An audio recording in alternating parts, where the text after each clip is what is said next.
A young girl driving home from an office Christmas party was shot in her car and left for dead on the side of the road.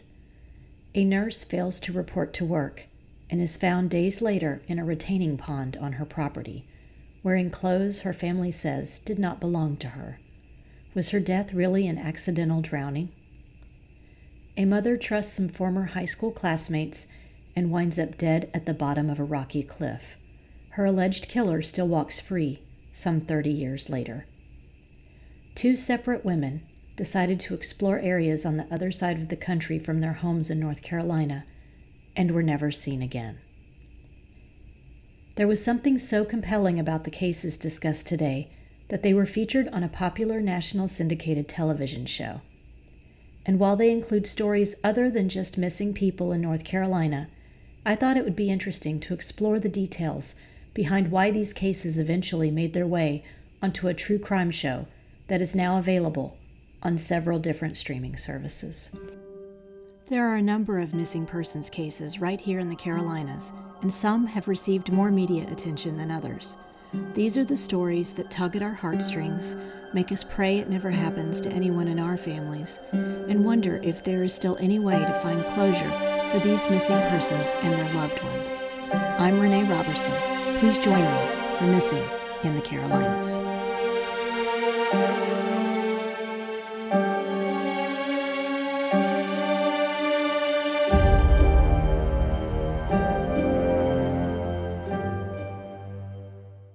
Episode 12, North Carolina Cases that were featured on Unsolved Mysteries.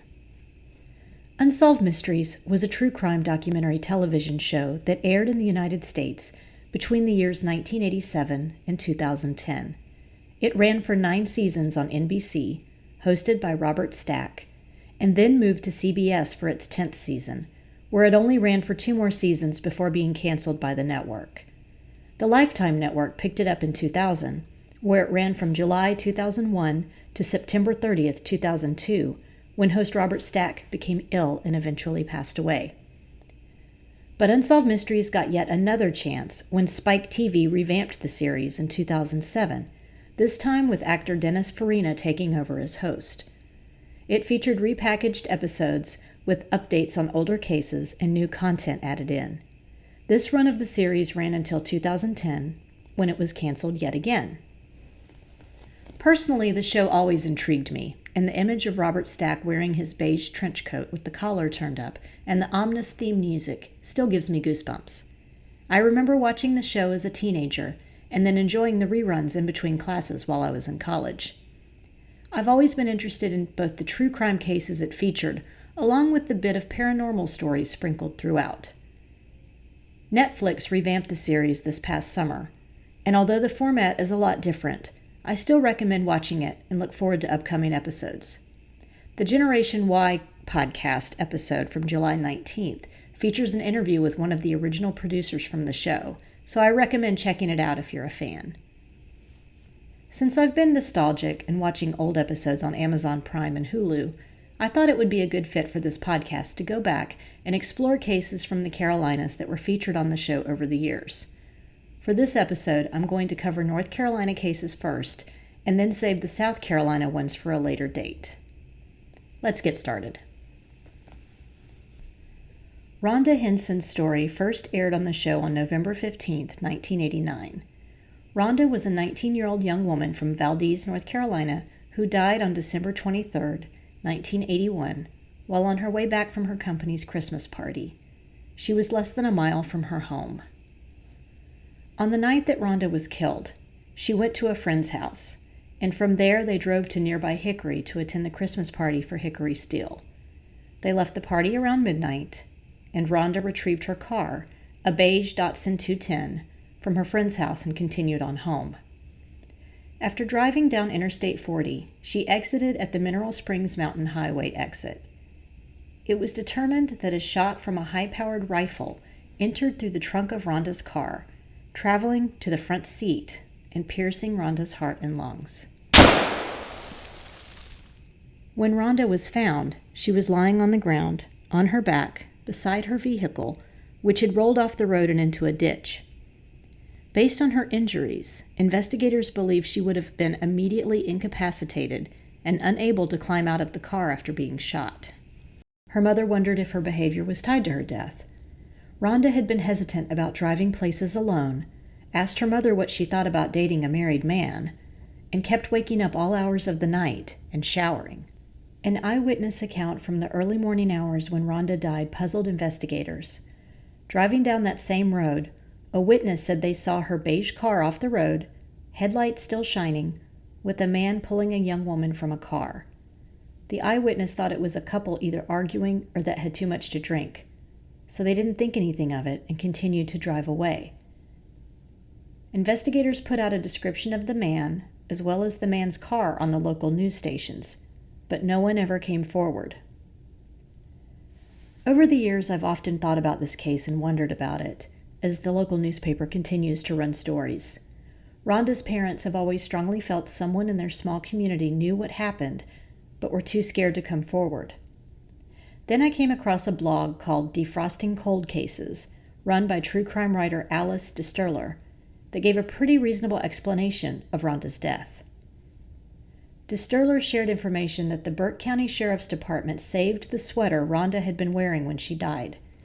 In recent years, they've been able to retrieve touch DNA from it, but haven't gotten any hits after running it through the state and national DNA databases. DeSterler proposed on her blog that a random passerby may have come across Rhonda right after the accident, pulled her out of the car, saw the bullet wound in her chest, and became scared and left. As Valdez is a pretty rural area, the shot could have come from someone hunting in the early morning hours of December 23rd, or someone shooting off their guns, unaware that they would accidentally shoot a lone car coming up the road. After all, who would have known exactly what time Rhonda would be driving down that rural road that evening? She could have stayed at the party longer or planned to stay at her friend's house. The shooter may still be alive and well in the Valdez community, but fearful of coming forward because Rhonda was beloved by so many, and the case ended up gaining a lot of national attention. If you have any information concerning the case of Rhonda Henson, you can contact the Burke County Sheriff's Office at 828-438-5506 or Crime Stoppers at 828-437-3333. Up next is the case of Debbie Wolfe, who first went missing in Fayetteville, North Carolina in December of 1986. She was featured on Unsolved Mysteries a few years later on December 19, 1990. Debbie was a 28-year-old nurse at the Fayetteville Veterans Administration Medical Center when she went missing. She was last seen at work on the afternoon of December 26, 1985. She lived in a cabin on the outskirts of Fayetteville with her 2 dogs in a somewhat isolated area. When she didn't show up for her shift at work the next day, her family was contacted. A few of Debbie's immediate family members decided to ride out to Debbie's cabin and make sure she was all right. What they found there was troubling. It was obvious the dogs hadn't been fed. There were beer cans scattered all in various areas on the property. Her car was parked in an area it wasn't normally parked in. Debbie's nurse's uniform was in a heap on the kitchen floor, and her purse was crammed into a corner of her waterbed.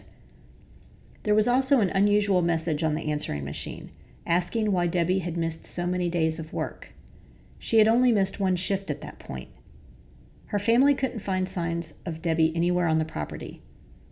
They also searched the area around a retaining pond located there, but didn't find anything. It seemed as if she had simply vanished. When Debbie's mother, Jenny Edwards, tried to file a missing persons report, the police told her Debbie hadn't been missing long enough. Her family needed to wait 72 hours. So the investigation into her disappearance didn't officially begin until December 31st, 1985. On New Year's Day, Jenny asked 2 divers she knew, Kevin Gorton and Gordon Childress, to search the pond near the cabin. It didn't take them long to find Debbie's body submerged there, and both men said she was partially hidden inside a 55-gallon barrel at the bottom of the pond. The autopsy report ruled Debbie's death a drowning and found no drugs or alcohol in her system. The police determined Debbie must have been playing with her dogs on the edge of the pond and fallen into it and drowned. Her family always had other ideas, though, which is what led to the segment being aired on Unsolved Mysteries. According to an article written by Michael Futch that ran in the Fayetteville Observer in 2016, there were conflicting reports on whether or not the barrel Debbie was found in even existed. The divers said they saw it. The police didn't collect a barrel as evidence and claimed they didn't see it. They thought the divers may have imagined Debbie was partially hidden in one because she had a large coat on that may have obstructed the divers' views underwater. Jenny Edwards and other family members remember there being a barrel on the property. Debbie stored firewood in it. They could even see the indentation of where it had been in the yard. But it was gone, as if it had never existed at all. Also, when Jenny Edwards got a look at the clothes Debbie was wearing when she was found, she was surprised. All the clothes were too large to be Debbie's, including the shoes and the bra. One item was a Pittsburgh Steelers shirt that no one had ever seen Debbie wearing. There's also the place where Debbie drowned. The reporting from the Fayetteville Observer noted that Debbie was found in about 5.5 feet of water, about 30 feet from the bank of the pond. If she had fallen into the water while playing with her dogs, it wouldn't have been too difficult for her to get back up out of the pond and to safety under those conditions.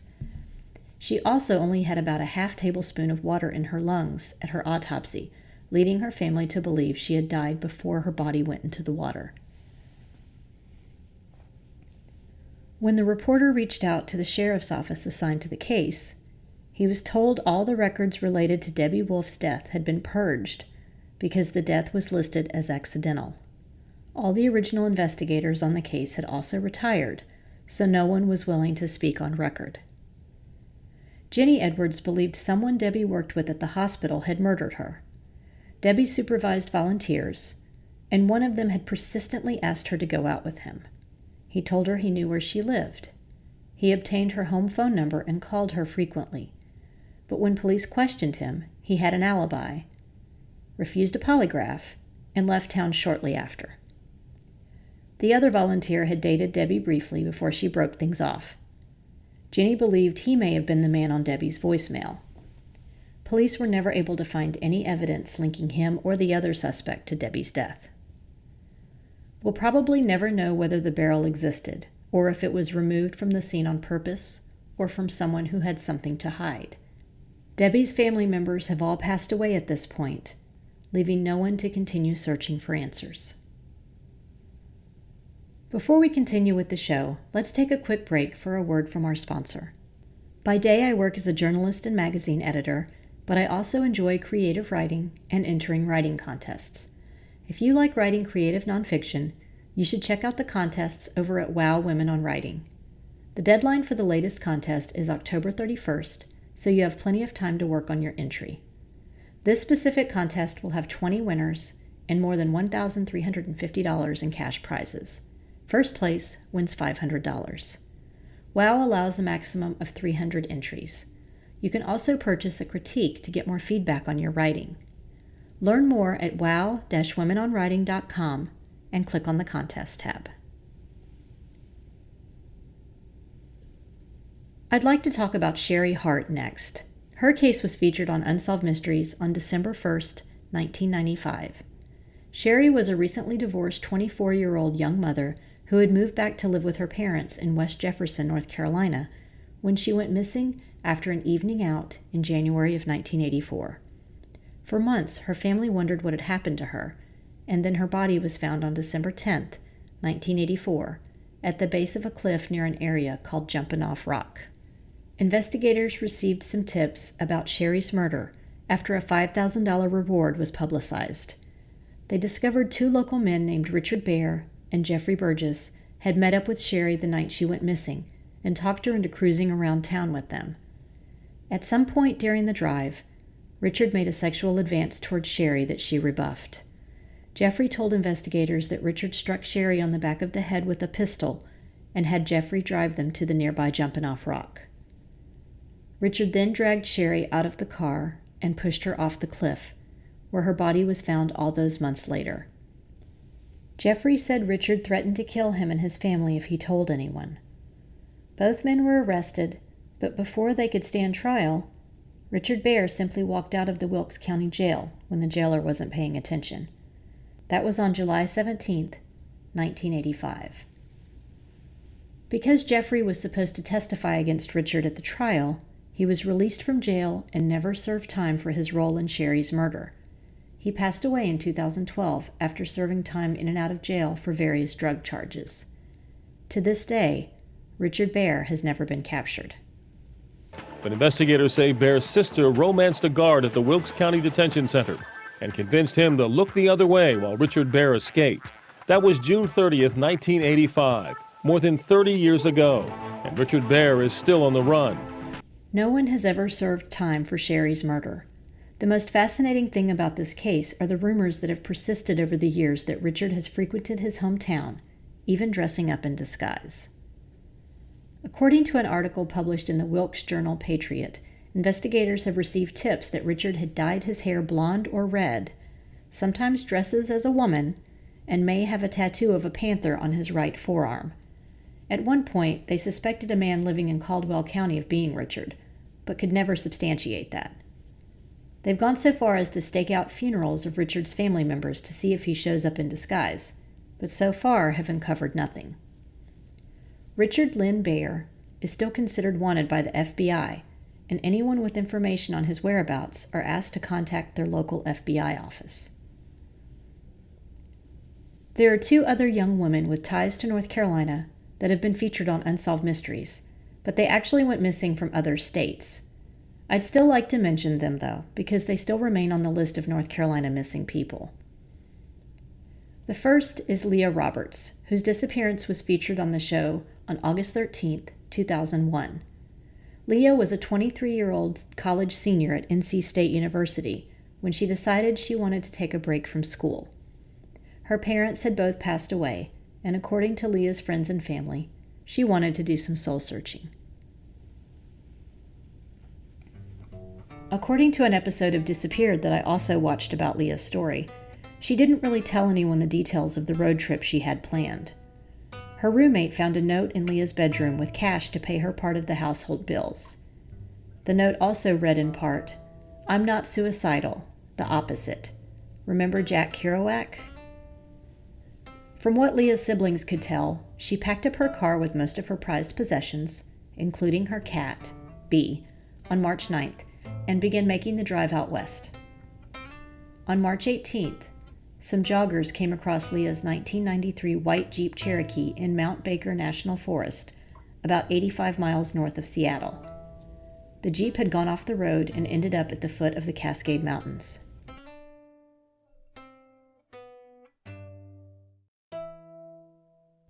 Investigators called to the scene were puzzled by what they found. The windows of the Jeep were broken out, and blankets had been placed in the window areas, as if someone had been using the Jeep as a shelter. The Jeep was also full of Leah's belongings, from cat food to her guitar to $2,500 in cash, and an engagement ring of Leah's mother's that family and friends said she always wore. There was also a cat carrier, but no sign of the cat or Leah. Although investigators were certain someone would have been injured if they had been inside of the Jeep when it went off the embankment, they didn't find any evidence of blood inside. Inside the Jeep, there was a gas receipt for a fuel purchase from Brooks, Oregon, made on March 13th, as well as a movie ticket stub from a nearby mall in that area. One man later investigated, after her car was discovered, said he had seen Leah in a Bellingham, Washington restaurant in the days before she disappeared. He was questioned and then released afterwards. Another tip came in from a man who claimed to have seen a woman matching Leah's description at a gas station in Everett, Washington, in the days following the discovery of her car.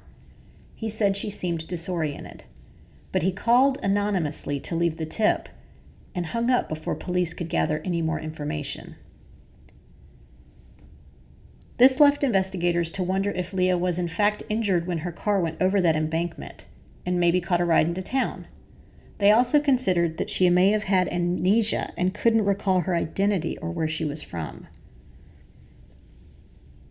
Even though her siblings traveled to Washington State to participate in a ground search looking for signs of Leah near the crash, they never found her. In 2006, investigators took another look at Leah's car, still in evidence, and found that a wire to the starter relay had been cut. 19 years later, Leah Roberts remains missing.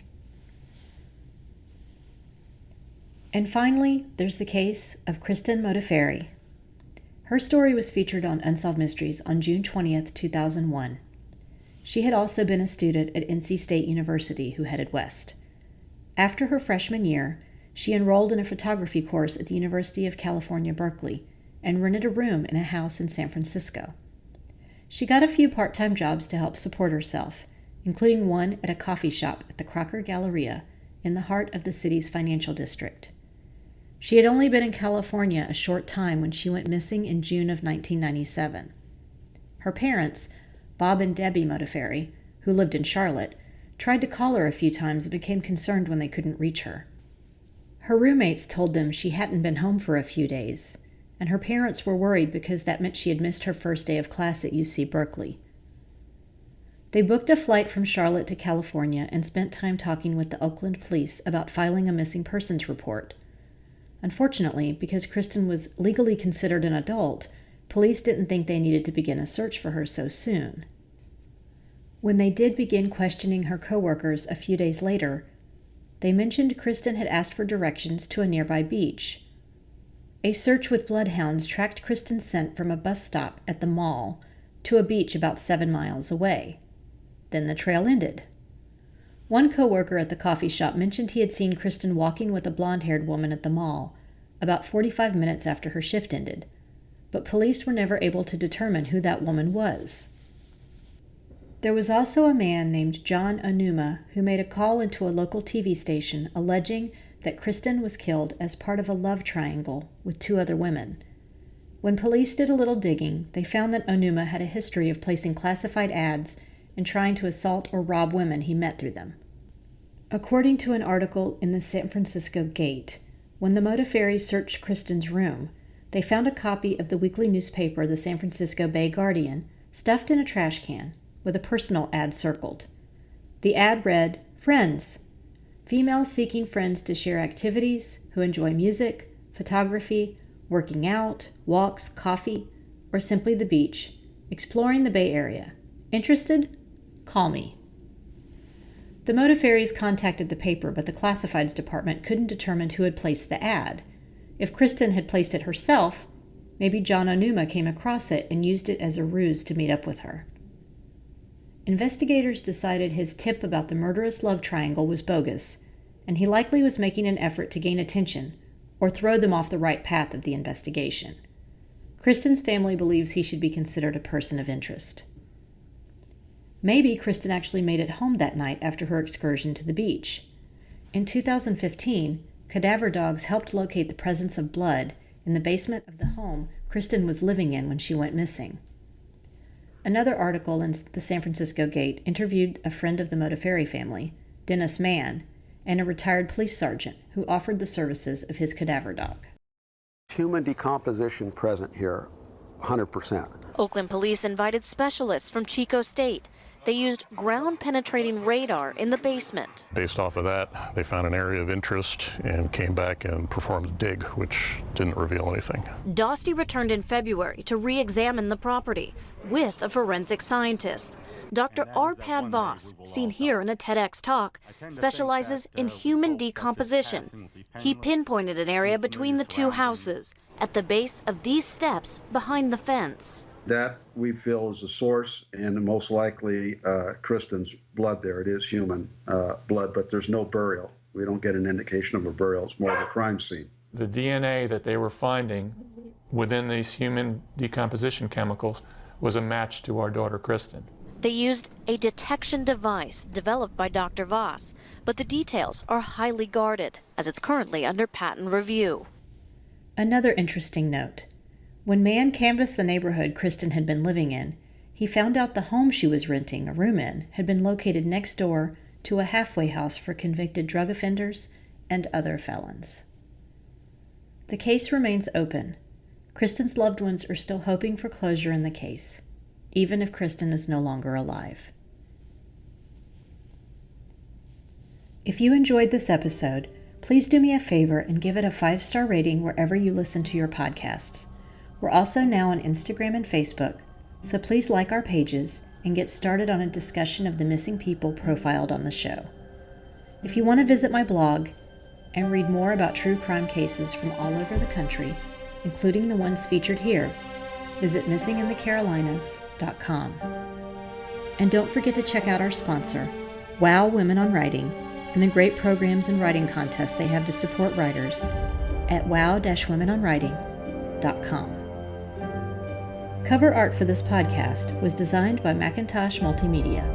All episodes are researched and written by me, Renee Roberson, with sound editing provided by Mia Roberson.